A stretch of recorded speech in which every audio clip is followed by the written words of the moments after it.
يا شباب حياكم الله، عاملين إيه؟ يا رب تكونوا بخير. قبل ما ابدا الفيديو يا ريت ان انت تصلي على النبي، ولو ما بتصليش صلي واعمل اشتراك علشان نوصل ل 1400 مشترك. فاضل 10 مشتركين بالظبط الصراحه.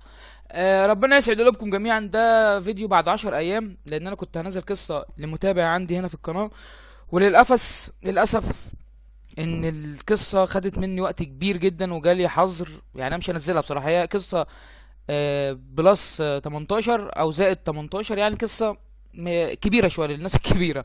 فانا قلت لكم لا، انا اكسر الصمت اللي احنا فيه ده. بقالنا 10 ايام ما نزلناش حاجه، واصلا ما فيش متابعين راضيين يبعتوا لي قصص اساسا. ف ف يعني انت لو عندك قصه او عندك حاجه، يعني نقدر ننزلها، تقدر انت تبعتها على الصفحه، او هسيب لك اسمه ايه، برامج التواصل الاجتماعي بتاعتي على تحت يعني. فخش وشاركنا قصتك حلوه قصتك دي.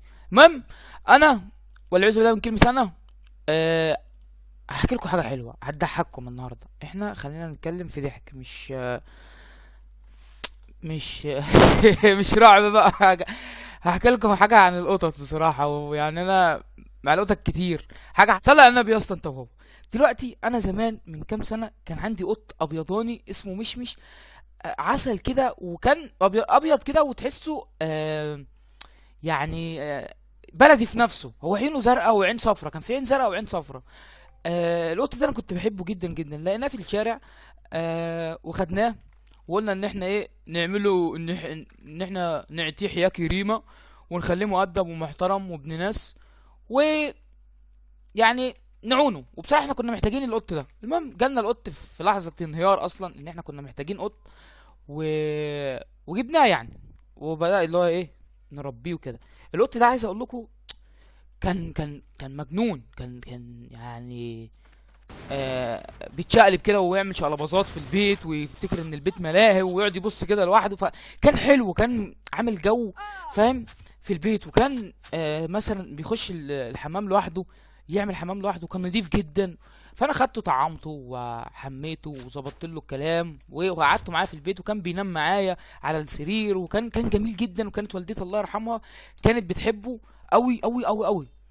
فللاسف هو قعد معانا سنتين. للاسف جت فترة كورونا و...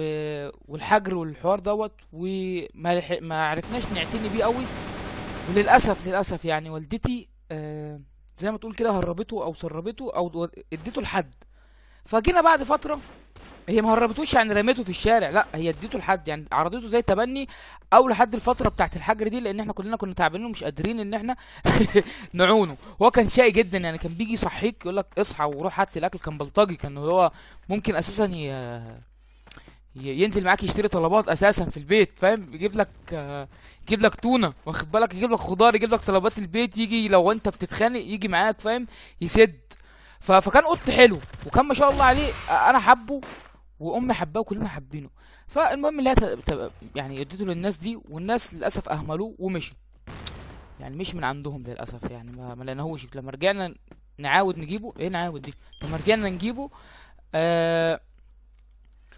مش لجر يا ابني والله، ما لقيناهوش. المهم انا من فتره صغيره، من حوالي 5 ايام، وانا بقى يعني عايز قط من حوالي شهر بصراحه او شهرين، وانا محتاج قط، فاهم؟ بخلص شغل باجي اقعد في البيت فتره كبيره فلوحدي، فمحتاج قط راعيه بتاع يعني تخرجني من الحاله اللي انا فيها. وفي نفس الوقت ايه، انا بحب القطط، او انا حبيت القطط، فانا عايز قط زي اللي في دماغي، اللي هو مش اللي راح ده، لان انا مش عارف اطلعه من دماغي. المهم انا عامل كوبايه شاي بلبن، صح؟ القصه دي فيها شاي بلبن.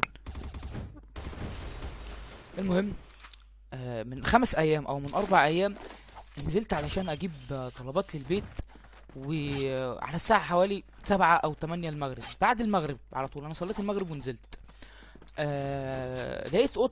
لقيت بنت كده ماسكة قط صغير، وعمالة تفعص فيه، عمالة تمسكه يمين وشمال. والقط مش يا عيني صغير، لا حول ولا قوة، مش عارف يملص منها.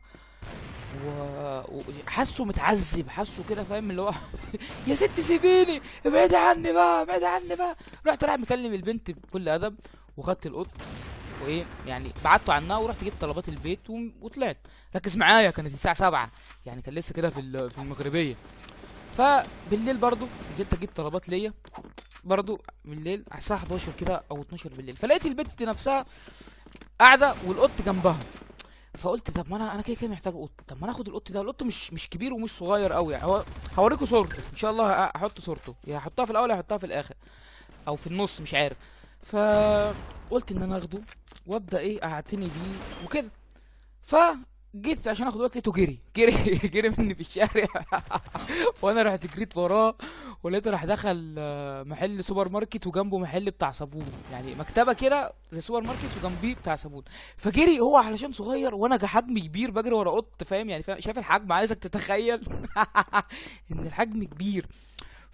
فجريت وراه علشان اقفش. هو دخل محل الصابون وانا جريت دخلت وراه، لان الراجل اللي عيني اللي قاعد على على الكرسي، هو كان الساعه 11 بالليل او 12، قاعد اتخض اتفزع كده، لا حاجه صغيره بتجري وواحد بغل بيجري وراه. فبقول لي في ايه يا عم انت؟ قلت له معلش والله القط بتاعي جري وانا عايز امسكه يعني وكده، وخايف عليه ومش خايف عليه. فقال لي خده يا عم خده. الراجل بقى في صوت مبحوح كده اللي هو خايف، ايه ده اللي جاب قط، ومستغرب بيبص لنا اللي هو قط وراجل كبير يعني، فاهم؟ فمش مستوعب. المهم خدت القط الحزين دوت ومسكته، ومش مسكته ان انا يعني مسكته بعنف او حاجه، لا خدته كده وتجاوب معايا الحمد لله.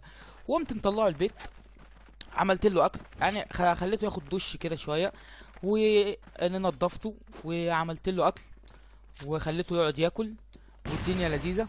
وقضى معايا ايه يوم والتاني. فانا ليا صديق على الفيسبوك، الصديق اللي على الفيسبوك ده ربنا يسامحه عشان هو السبب ان انا اعمل القصه دي. يعني هو انا وهو بنحب القطط، فبنبعت صور لبعض وكده. فبعت له صوره القط، كنت عايز اسميه ملوخيه اصلا. فبعت له صوره القط، قال لي ان انت لازم تعتني بيه ولازم تشوف له التطعيمات بتاعته وتوديه لدكتور و. فانا بصراحه طنشت يوم، وقلت لا هو هياكل والدنيا هتبقى كويسه. كنت فاكره زي مشموشي. لحظه واحده اشرب شاي بلد. كنت فاكره زي مشموشي. فايه قلت ايه اسيبه. سبته يوم، لقيته فيها حاجات بياكلها وحاجات لا. يعني انا بحط له لبن، فراخ وسوسيس، وبحط له اكل انا ما باكلوش اساسا، انا باخد وقت اساسا عشان اكله. فيعني بص كنت معلمه. المهم ضميري انبني وقلت حرام دي روح، لازم ايه اروح اكشف عليها وكده. فلقيت عندي في مدينه نصر عياده بيطريه تبعد عني حوالي نص ساعه لساعه. فقلت اخده والبس واخده ايه واوديه. طبعا انا شايله مش في لتر بوكس بصراحه، هي كانت علبه حلواني رشيد الميزان كبيره كده، رحت عاملها له باللتر بوكس ايه، رحت عاملها له بوكس واخد بالك عندي. وقلت ايه ان انا اخده واروح برضه ايه اكشف عليه اطمن عليه ونشوف الدنيا دي هترسي على ايه برضه. فروحت ركبنا ونزلنا. من اول ما نزلنا مياو مياو مياو مياو مياو عمال ينونو، وحاسس ان انا خطفته مش عارف. هو قاعد يومين عندي في البيت اساسا يعني، ما عادش كتير قوي. خدته ونزلنا، والحمد لله ان احنا وصلنا العياده بسلام الحمد لله يعني، فاهم؟ اول ما وصلنا العياده وداخل خلاص، انا كنت حاجز اونلاين اصلا، وداخل اول ما دخل وشاف العياده مياو مياو مياو قعد يصرخ اكنك سرقه من حضن امه، اكنك واخده من حضن مراته يعني. قعد ينونو فضحني.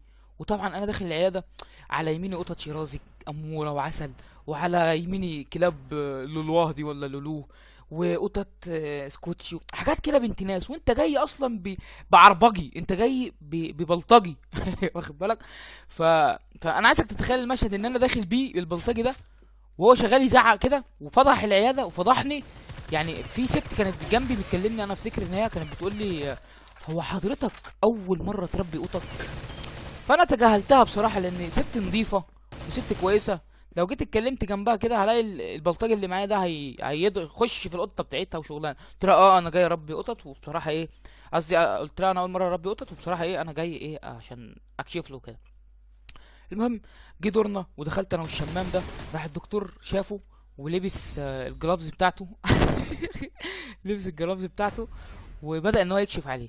فكشف جلدية وبطن وعمل له اشعة واسنان وودن وراس كل ده حرفيا. طبعا اداله اكل واداله زي تطعيم كده واداله حاجات ايه حلوه يعني، قعد يديله كده في ادويه ويديله في حاجات مش عارف مضادات حيويه او ايه. فالمهم زي ما تقول كده انا استنتجت من الدكتور ده اللي هو هيقول لي ايه، ده القط ده فاضل له 3 ساعات مثلا ويتكل على الله، من اللي هو عمال يعمله فحوصات كتير. فانا استغربت. فالمهم خدت القط بعد ما كشف عليه، بقول له فيها يا دكتور، راح قعد يقول لي كده على حاجات في بطنه بالانجلش انا مش فاكرها دلوقتي، وقعد يقول لي على حاجات في جلده، الجلد بتاعه، وفي ديله، ولا مؤاخذه في حاجات في بطنه كلها وجسمه كله. فانا قلت له والله يا دكتور، يعني انا القط اصلا كلفني 500 جنيه في اليوم ده كشف ورعايه وليله كده جميله يعني. فقلت له والله يا دكتور انا يعني حالتي هو عرض عليا بصراحه الدكتور، قال لي يعني انت لو ما تقدرش ان انت تدفع يعني تجيب كل الحاجات دي مره واحده، انا اقدر ان انا اديك زي علاج او اديك حاجه. المهم اللي هو اداله حقنه، زي مش عارف والله هو اداله حقنه تقريبا حفاظ او حاجه، واداني علاج. المهم خدت القط قلت له جزاك الله كل خير، وقلت ايه بقى، احنا معروفه ان المصري لما بياخد تحاليل ولا بياخدوا منه دم او بيروح مستشفى او تروح البيت تشرب عصير، تضرب شوربه خضار ومع نص فرخه وكده. فانا خدت البلطجي بتاعي وقلت ان انا اروح بيه البيت اعمل له نص فرخه، وخدت علاج يعني انا ما مش كنت مهمل.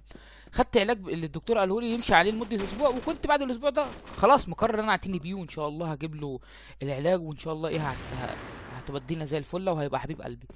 فمشينا وخدت البلطجي بتاعي ومشينا، قلت راح اعمل له ايه، نعمل عدينا رحنا جبنا نص فراخ، هو ورك وفرخه وانا ورك وفرخه، ورك وصدر وهو ورك وصدر، فاهم، قلنا نمشي الليله دي وايه وراح اعملها له. فانا رحت قلت عشان اعمل له شوربه خضار واعمل له الحاجات دي. اول ما روحت البيت طبعا عشان كان بقالنا في الصبح قاعدين اساسا في العياده وبقالنا كتير قوي، فاول ما رحت عملت له بيض، كل البيض، عملت له اللبن بتاعه، في لبن مخصص ليه كنت جايبه، انا عامل منه كوبايه شاي بلبن على فكره والله، دلوقتي حاليا دلوقتي عامل منه كوبايه شاي بلبن.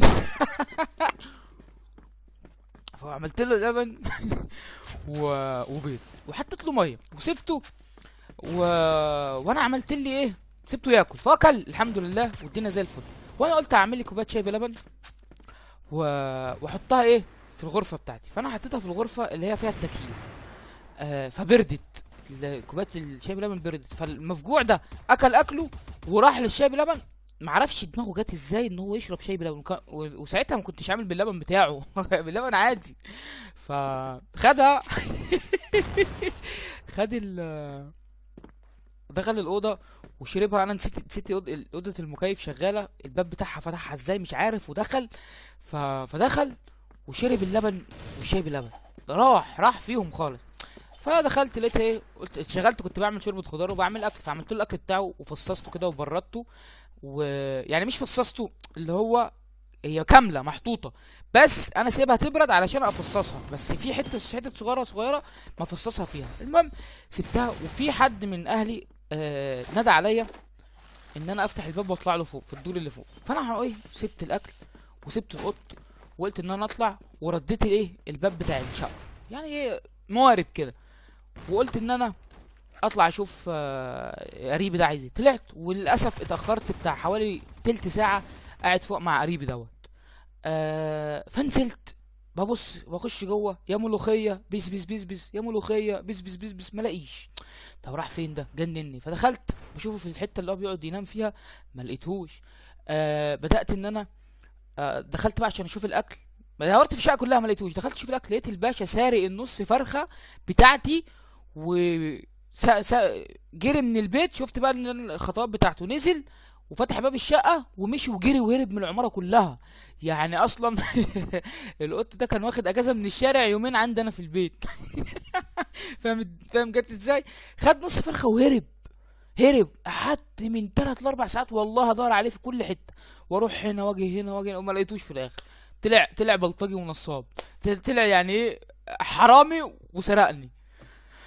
فانا لا مش هربي قط تاني غير لما اجيب قط كيوت، ومش عايز قط مخربش ولا حاجه. انا كنت كده خلاص هعمل له كوبايه شاي واخد بالك، ويبقى صنايعي معانا بندهن البيت وننزل يجيب معانا طلبات زي مش التاني، بس مفيش نصيب. وانا بصراحه زعلان لان انا كنت خلاص هعتني بيه. والله يسامحك يا حسن يا اللي قلت لي ايه راح وديه لدكتور، عشان الدكتور خلاص طلع لي فيه كل حاجه. القط ما بقاش شغال، طلع لي عظم ودقن وكله تحت باط وكله، طلع القط مش شغال اصلا. وفي الاخر طلع بيستمت عليا وسرق النص فرخه وهرب. بس هي دي القصه بتاعت القطط. انا حبيت ان انا احكيها لكم علشان بالنا كتير اصلا ما نزلناش حاجه في القناه. ان شاء الله لو انت معاك قصه وعايزنا نحكيها، سواء رعب، كوميدي، اي موقف، اي حاجه نتخذ منها موعظه او حاجه، اكتبها لي تحت. هكتب لك هحط لك يعني التواصل الاجتماعي بتاعي، سواء واتساب، انستجرام، ديسكورد، اي حاجه ابعت لي وانا هقراها، وان شاء الله يعني هقدمها في القناه وكده.